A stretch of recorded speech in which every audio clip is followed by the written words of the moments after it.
지난주부터 우리는 하나님께서 아브라함에게 찾아오셔서 아들 이삭을 번제로 드리라 명령하셨던 이 사건을 살펴보기 시작했죠. 오늘까지 해서 두 번에 걸쳐서 묵상하게 됩니다. 이삭을 아들을 번제로 드리라. 이것은 번제로 드리는 실제적인 행동에 앞서서 아브라함 자신이 하나님 앞에 자기를 포기하고 죽어야 한다 하는 의미가 담겨 있는 것을 우리는 함께 묵상했었지요. 그래서 지난주에 우리가 말씀 나누고 또 같이 기도하고 하면서 예수 그리스도의 십자가를 나의 번제단 삼아 살기를 간구하며 또 함께 다짐했었습니다. 쉽지 않지요. 그렇죠? 어렵습니다. 그런데요, 여러분, 어렵기도 하고 낯설기도 하고 때로는 부담도 되지만 기억하십시오. 틀림없는 은혜가 있는 길입니다. 죽어야만 다시 사는 생명을 경험할 수 있는 정말 복된 길이지요. 하나님이 명하신 그곳에 이르기까지 3일 동안을 걸어가면서 성경은 아브라함이 무슨 생각을 했는지 무슨 대화를 나누었는지 침묵했었지요. 이 성경이 3일 동안 아브라함의 침묵을 기록한 것은 아브라함이 그 명령 앞에서 자신을 내려놓는 죽음의 시간을 보여주었습니다. 번제를 드려야 되는 그 현장, 그 순간이 가까이 오기까지 아브라함은 자기 자신이 먼저 하나님 앞에 죽음을 통과해야 하는 거죠. 그리고 난 다음에야 이 시험을, 이 명령을 감당할 수 있는 믿음의 눈이 열리게 됩니다. 믿음의 눈이 열리고 난 이후의 모습을 우리 오늘 읽은 본문에서 우리는 함께 묵상할 수 있게 되지요. 5절 말씀을 다시 보시면 이에 아브라함이 종들에게 이르되 너희는 나귀와 함께 여기서 기다리라. 내가 아이와 함께 저기 가서 예배하고 우리가 너희에게로 돌아오리라 하고. 아브라함이 이삭과 함께 종들을 거느리고 3일 길을 걸어왔습니다. 그리고 이제 하나님이 명하신 그 산이 가까워 온 이 시점에 이제 그 종들을 지금 있는 이 자리에 머물러 두고 아브라함은 아들 이삭과 단 둘이서 산에 오르기 위해 말합니다. 종들에게 여기서 기다리라 이렇게 이야기하고 있지요. 그러면서 무엇을 먼저 말했습니까? 아이와 함께 가서 예배하고 오겠다 이렇게 말합니다. 아브라함 지금 뭐 하러 가지요? 자기 아들을 번제로 바치기 위하여 갑니다. 그런데 그것을 일컬어 아브라함은 뭐라고 말하고 있습니까? 내가 지금 하나님을 예배하고 오겠다. 아들 이삭을 번제로 바치라 명령하신 하나님 앞에서 나는 지금 하나님을 예배하고 오겠다. 여러분, 이 고백 여러분이 아브라함이라면 하실 수 있으시겠습니까? 물론 머리로는 알지요. 우리가 잘 배웠습니다. 그리고 머리로 충분히 동의도 합니다. 하나님은 우리에게 무엇을 말씀하셔도, 우리의 어떤 형편을 허락하셔도, 우리에게 무엇을 요구하셔도 우리 하나님은 예배 받으시기에 합당한 분이시고 우리의 찬송을 받으시기에 합당한 분이시다라는 사실 우리는 너무 잘 알지요. 그렇지만 오늘 본문에 아브라함이 처한 이 상황에 똑같이 우리가 놓여 있을 때에도 그 고백 과연 할 수 있겠는가? 쉽지 않습니다. 그 명령 자체도 너무 고통스럽지만 그 명령을 순종하는 것도 불가능에 가까울 만큼 너무 어렵지만 도대체 나에게 왜 이러시며 도대체 이것을 통해 뭘 원하시는지 이해할 수도 없는 이런 상황 가운데에서 하나님을 예배한다. 이해하기 힘들고 납득하기 어려운 삶의 처지에 놓여 있어도 여러분, 그래도 하나님은 저와 여러분의 예배를 받으시기에 합당하신 분이십니다. 하나님은 우리가 우리의 입술로 찬송 받으시기에 합당하신 하나님이세요. 왜 그렇지요? 나는 찬송할 기분이 아닙니다. 내가 하나님을 예배할 형편이 아닙니다 하는 그런 마음이 우리에게 있다 할지라도 여전히 하나님은 찬송 받으시고 여전히 하나님은 경배 받으셔야만 하는 이유, 우리 하나님은 절대로 하나님을 신뢰하는 자들을 실망시키시는 분이 아니시기 때문에 그렇습니다. 그래서 아브라함도 그 뒤 이어서 고백하고 있지요. 아이와 함께 저기 가서 예배하고, 그 다음에 뭘 고백합니까? 예배하고, 그 다음에 뭐라 하지요? 거기 보십시오. 뭐라고 돼 있나? 예배하고, 그 다음에 네, 우리가 너희에게로 돌아오리라. 잘 보십시오. 지금 아브라함은 아들과 함께 산에 오르며 이 아들을 번제로 바치라는 그 명령에 순종하기 위하여 갑니다. 그러니까 돌아올 때는 어떻게 되겠습니까? 둘이 못 돌아옵니다. 순종했다면 둘이 돌아올 수 없는데 어떻게 이 명령에 순종할 작정을 하고 가는 그 사람의 입에서 이 아이와 함께 돌아오겠다 이렇게 말할 수 있을까요? 어떻게 이렇게 말할 수 있지요? 어떤 데 보니까 이삭이 안 죽을 걸 알았다. 이삭을 번제로 안 바쳐도 될 것을 알았다. 이렇게 설명하는 내용도 있더라고요. 아닙니다. 아브라함 마음에 문자 그대로 이삭을 번제로 드리지 않아도 괜찮을 것이다. 다른 길이 있을 것이다. 이 여지를 마음에 품고 이 얄팍한 계산이 있었기 때문에 돌아올 것이다. 이렇게 말하는 게 아니에요. 우리가 지난주에도 보았지만 이 이삭 본문을 이해하는 데 결정적인 열쇠가 되기 때문에, 너무 중요하기 때문에 한 번 더 보겠습니다. 히브리서 11장 19절 말씀 제가 읽어드릴 텐데요. 잘 들어보십시오. 히브리서 11장 19절 말씀, 그가 하나님이 능히 이삭을 죽은 자 가운데서 다시 살리실 줄로 생각한지라 비유컨대 그를 죽은 자 가운데서 도로 받은 것이니라. 하나님은 실망시키지 않습니다. 아브라함은 믿었습니다. 이삭을 번제로 드리기로 작정했지만 이삭을 번제로 드릴 때에 하나님이 반드시 죽은 이 이삭을 번제로 드려진 이 이삭을 다시 죽은 자 가운데서 살리실 줄을 진짜로 믿었습니다. 그래서 우리가 함께 다시 돌아올 것이다 라고 엄청난 믿음의 고백을 하고 있는 거죠. 아브라함은 어떻게 이것까지 생각할 수 있을까? 얼마나 성경을 많이 알았길래, 얼마나 똑똑했길래 여기까지 생각할 수 있을까? 여러분, 그런 문제가 아니지요? 아브라함은 3일 동안 자신의 죽음을 경험하면서 이 세상에 없는 다른 세상의 일을 보았습니다. 똑똑하고 많이 알아야 할 수 있는 고백이 아닙니다. 말씀하신 하나님 앞에서 나는 죽고 하나님을 바라볼 때 그때 우리의 눈이 열리며 할 수 있는 고백이지요. 아들을 번제로 드리는 이 길을 피할 길이 아니고 이 번제를 감당해낼 길을 하나님이 열어 보여주신 것입니다. 이 세상에 없는 일이죠. 아브라함은 하늘에서 일어나는 하나님이 하시는 일을 깨닫고 믿음으로 고백하고 있는 겁니다. 놀랍지 않습니까?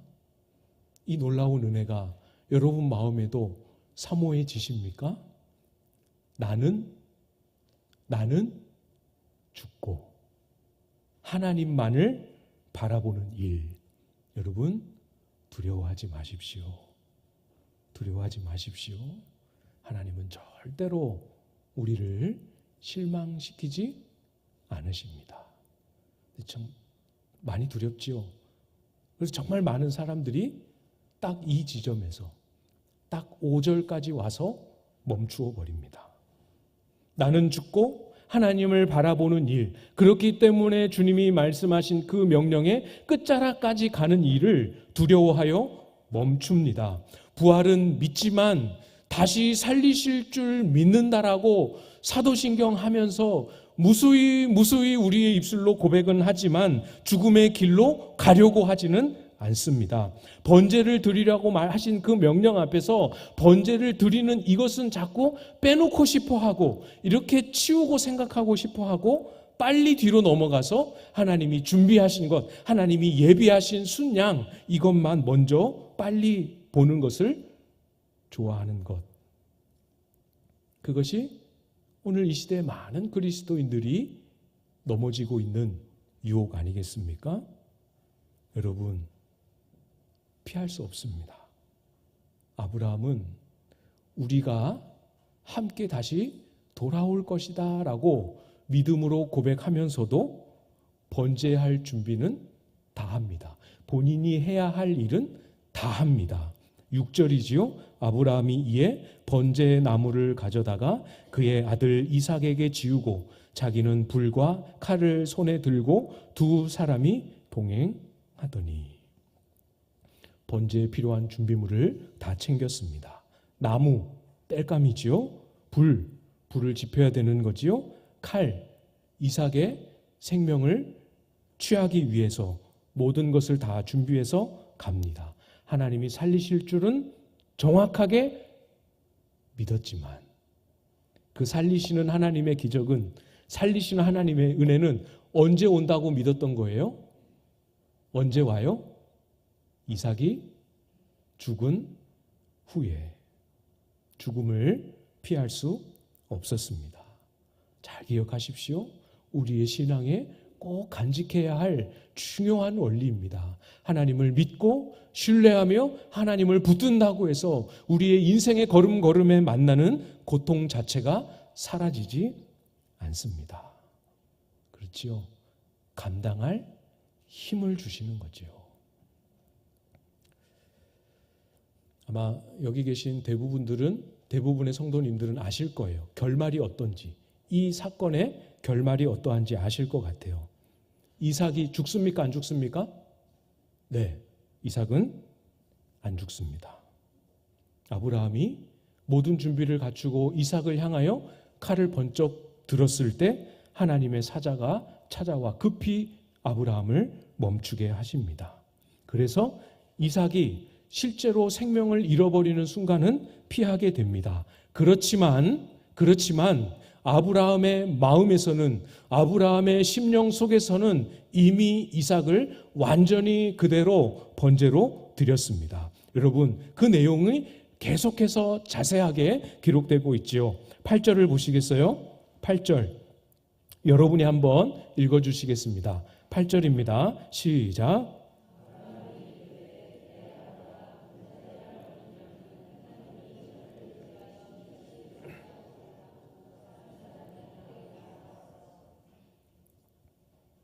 제가 아까 이렇게 자료를 보다 보니까 이삭이 죽지 않을 걸 아브라함이 알았다라고 하는 근거 중에 하나가 이 8절입니다.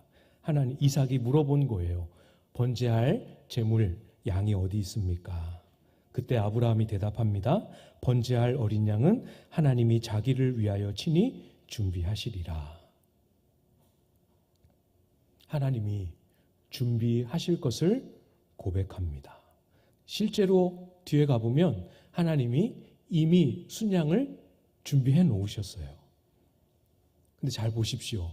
아브라함이 실제로 문자 그대로 한 마리의 순양이 준비되어 있다는 걸 알았습니까? 준비되어 있는 순양을 아브라함이 보았습니까?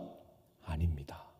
지금 이 8절의 고백을 하는 이 순간에 아브라함에게 있어서 하나님이 친히 자기를 위하여 준비하신 번제할 어린 양은 이삭이었습니다. 번제를 피하는 것이 아니라 번제를 드려야 했습니다. 이삭의 번제 이후에 하나님이 하실 일을 아브라함은 붙들고 나아간 것이죠.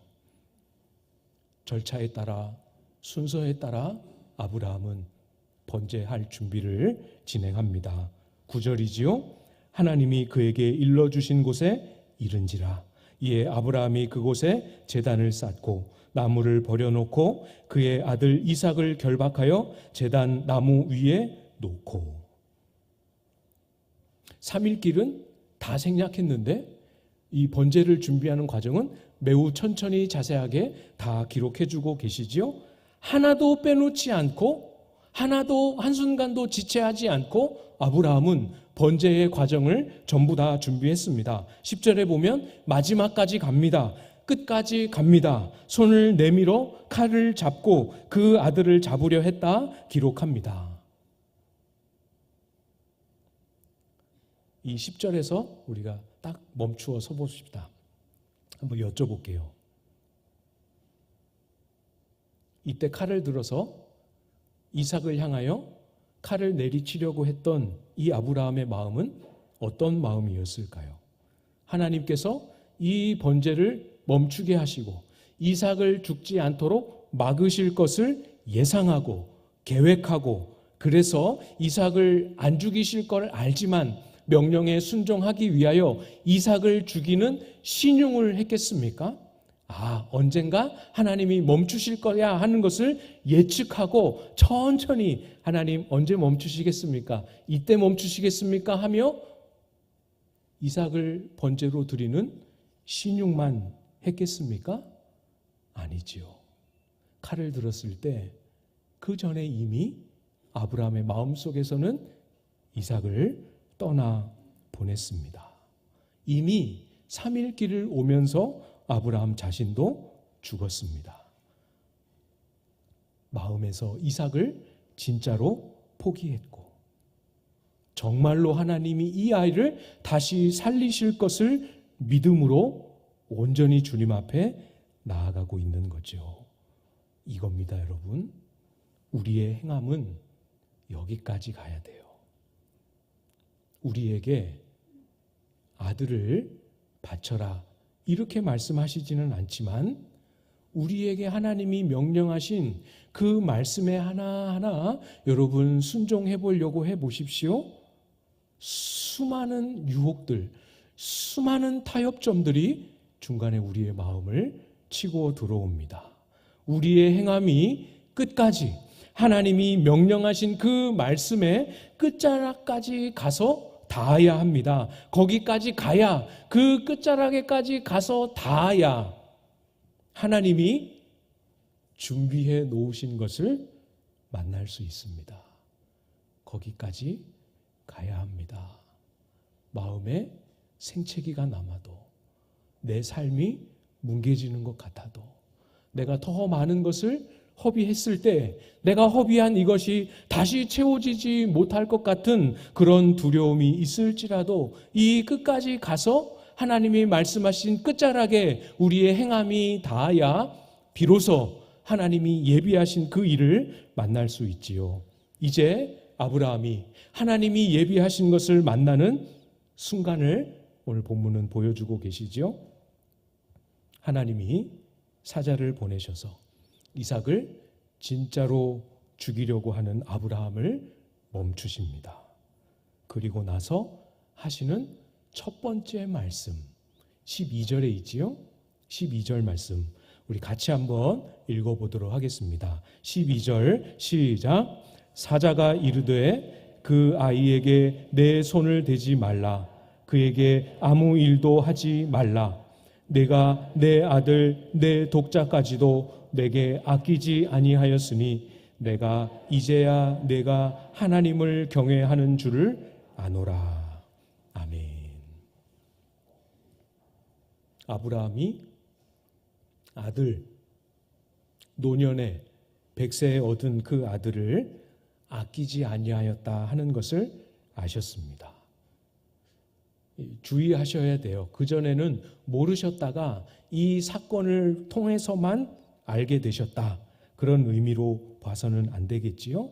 우리가 이 이삭 번제 본문을 처음 시작할 때 시험의 의미에 대해서 함께 나누면서 말씀을 드렸습니다. 아브라함의 고백, 아브라함의 믿음, 그 속에 있는 것이 아브라함의 순종으로, 아브라함의 행동으로 드러나기 원하셨어요. 드러난 것입니다. 알았노라 하시는 말씀은 이제 너의 마음에 입술에 있었던 그 고백이 행동으로 진실하게 드러났다 하는 그런 의미입니다. 하나님은 그렇게 아브라함의 마음과 아브라함의 행동이 일치된 그 모습을 향하여 무엇이라고 평가하셨습니까? 하나님을 경외한 것이다 말씀하셨습니다. 물론 하나님을 경외한다라는 말의 사전적인 의미는 하나님을 두려워한다라는 거예요. 두려워함. 그렇지만 이 성경이 말하는 경외함, 단순히 하나님을 무서워하는 공포의 대상으로 여기는 그런 의미가 아니지요. 하나님이 말씀하신 것에는 무슨 일이 있더라도 어떤 대가를 지불하더라도 끝까지 순종하는 것입니다. 그래서 오늘 본문에서 아브라함의 순종을 통해서는 하나님 경외함이 어떻게 드러나고 있습니까? 하나님이 준비하신 것이 비로소, 하나님이 예비해 놓으신 일이 비로소 인간 역사 안에 나타나고 펼쳐지도록 그때가 오도록 자신을 드린 것이지요. 이것이 하나님을 경외함입니다. 14절 말씀도 우리 한번 볼까요? 14절 이것도 우리 같이 읽어보도록 하겠습니다. 시작. 아브라함이 그 땅 이름을 여호와 이레라 하였으므로 오늘날까지 사람들이 이르기를 여호와의 산에서 준비되리라 하더라. 아멘. 아브라함이 처음에는 신뢰를 못하다가 뒤늦게 가서야 하나님의 준비하심을, 양을 보고 나서야 하나님이 준비하시는구나, 뒤늦게 깨닫고 뒤늦게 신뢰했다, 그런 의미로 볼 필요는 없지요. 그렇지만 아브라함은 몰랐습니다. 하나님이 준비하실 것은 알았지만 무엇을 준비하실지, 어떻게 준비해 놓으셨는지, 그 내용이 무엇이며 그것이 어떤 방식으로 나의 삶에 임하게 될지는 전혀 알 수 없었습니다. 그것이 펼쳐지는 그 순간, 자기 눈에 띄는 그 순간까지는 아무것도 알 수 없었습니다. 그렇지만 아무것도 보이지 않고 아무것도 알 수 없는 그 모든 시간 속에서도 하나님이 하나님 자신을 위하여 친히 준비하실 것을 끝까지 신뢰한 것이지요. 끝까지 신뢰해 봤더니 정말 하나님은 준비하시더라. 여호와의 산에서 준비되리라 해봤더니 틀림없다 하고 고백하고 있는 것 아니겠습니까? 여러분 잘 기억하십시오. 하나님의 부르심에는 후회하심이 없습니다. 하나님이 아무 준비 없이 우리를 부르시지 않으십니다. 하나님이 아무 계획 없이 우리를 보내시지도 않습니다. 알지만 가보십시오. 경험해 보셨잖아요. 알지만 가보면 손에 든 것이 없고, 알지만 가보면 앞이 마치 아무것도 없는, 이 앞이 낭떠러지인지 이 앞이 탄탄대로인지 안개가 껴서 아무것도 알 수 없는 길을 우리는 가야 합니다. 주 안에 사랑하는 성도 여러분, 여러분의 손이 비어 있어도, 여러분의 앞이 짙은 안개로 한 치 앞도 보이지 않아도, 그것이 우리가 기억해야 될 전부가 되면 안 됩니다. 잘 기억하십시오. 하나님께서 나에게 지금 무엇을 주셨는가, 이것보다 우리가 믿음으로 이 땅을 살기 위하여 붙들어야 할 것은 하나님이 저와 여러분에게 무엇을 약속하셨는가? 우리에게 무엇을 약속하셨는가? 우리에게 하나님이 어떤 분이시라고 말씀하고 계시는가? 이걸 우리가 놓치지 않아야 합니다. 여호와의 산에 도착하면 이걸 준비하셨구나. 여러분 다 압니다. 여호와의 산에 도착하기 전에 여호와의 산에서 준비되리라. 여러분 마음에도 여러분의 고백으로 간직하실 수 있기를 부탁을 드립니다. 낙심스러울 때, 힘이 빠지고 맥이 빠지고 다 그만두고 싶을 때 여호와께서 말씀하신 그 약속을, 여호와께서 이루신 그곳을 바라보십시오. 우리에게 주신 약속의 말씀을 붙들고 암송하고 되뇌이십시오. 여호와의 산에서 정말로 자기를 위하여 자기 아들을 아끼지 아니하시고 어린 양으로 준비하셨습니다. 어린 양으로 아브라함이 이삭을 바치는 것처럼 아끼지 아니하시고 자기 아들을 저와 여러분을 위하여 내어 주셨습니다. 그 하나님이 우리의 삶에 그 아들과 함께 무엇을 주시지 못할까 신뢰하는 마음으로 걸어야겠지요. 나의 삶에 무엇을 명하시고 나를 어떤 삶의 자리로 보내실지라도 하나님의 준비하심을 온전히 신뢰하며 그 명령의 끝자락까지 신실하게 행하는 그런 저와 여러분들 다 되실 수 있기를 주님의 이름으로 축복합니다.